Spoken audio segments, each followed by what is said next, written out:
Simon Coveney, sharing with Thank you, Councillor. Minister Heather Humphreys. I want to take this opportunity to express confidence in the Tánaiste. Leo Varadkar has been a colleague of mine for many years, and he is a person I've grown to know well and trust.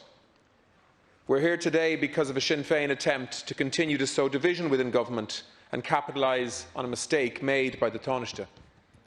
As became clear last week, Leo's motivation in bringing the NAGP into the fold on a new GP contract was well-meaning, but it did take a shortcut. He should not have mailed the documents to the NAGP President. He should instead have had them briefed officially. The Tánaiste has apologised for this and has said that it was wrong and not best practice.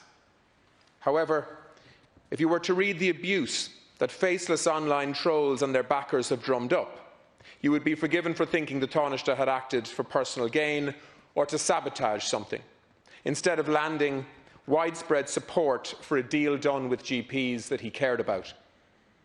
The Tánaiste has already been before this House to explain himself thoroughly and to take questions.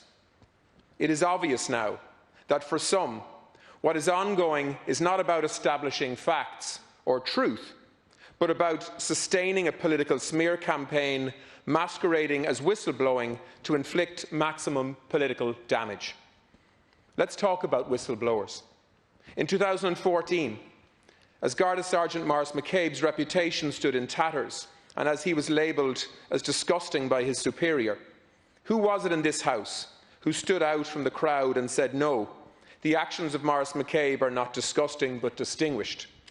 The Charlton Tribunal said, that remark came from a brave politician, a member of Cabinet, a senior individual within the political system, and it was a break for Maurice McCabe that someone of that stature was brave enough to come out and call it as it was. That is the Leo Varadkar that I know. The timeline of April 2019 shows the truth and the context for those who want to see it on this issue. The contracts were negotiated and done. The detail was widely briefed to the media by the IMO, the HSE and the government. The Cabinet was updated, and hundreds of GPs were meeting in organised meetings around the country discussing the detail with briefing documents from the IMO. And only then did the Tánaiste give the document to the NAGP in an effort to try to bring GPs together. So, Councillor, last week was about accountability to this House, and rightly so.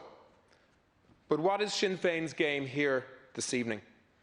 Are they using this issue to try to sow division in a coalition during a global pandemic and as Brexit negotiations reach endgame? Or is Sinn Féin's strategy simply to harvest and nurture online hate and bile regardless of the truth and cost? The politics of division and resentment. I'll let those listening to the benches opposite judge for themselves, but I have no hesitation in voting confidence in Leo Varadkar. Thank you.